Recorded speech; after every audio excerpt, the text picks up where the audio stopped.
Hello దోస్తులు, పప్పుచారు recipe చూసేద్దామా? పొయ్యి పైన బగోన్ పెట్టుకొని దాంట్లో ఆయిల్ వేసి అది హీట్ ఎక్కిన తర్వాత జీలకర్ర, ఆవాలు, red chillies, green chillies, onions, కచ్చా పచ్చగా దంచిన వెల్లుల్లి, ఇంకా మన దగ్గర ఉన్న వెజిటబుల్స్ అన్నీ వేసుకొని ఉప్పు వేసుకొని 5 minutes పక్కన పెట్టేసేయాలి.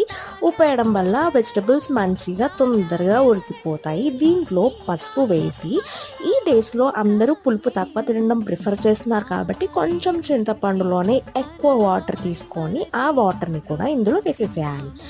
దాంట్లో కొత్తిమీర, పుదీనా, కరివేపాకు వేసి దీంట్లోనే బెల్లం కూడా వేసేసేయాలి.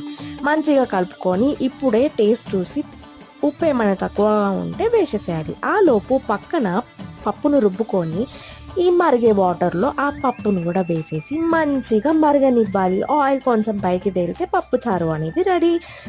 వేడి వేడి అన్నంలో పప్పు చారు, మామిడికాయ తొక్కు కాంబినేషన్ అయితే సూపర్.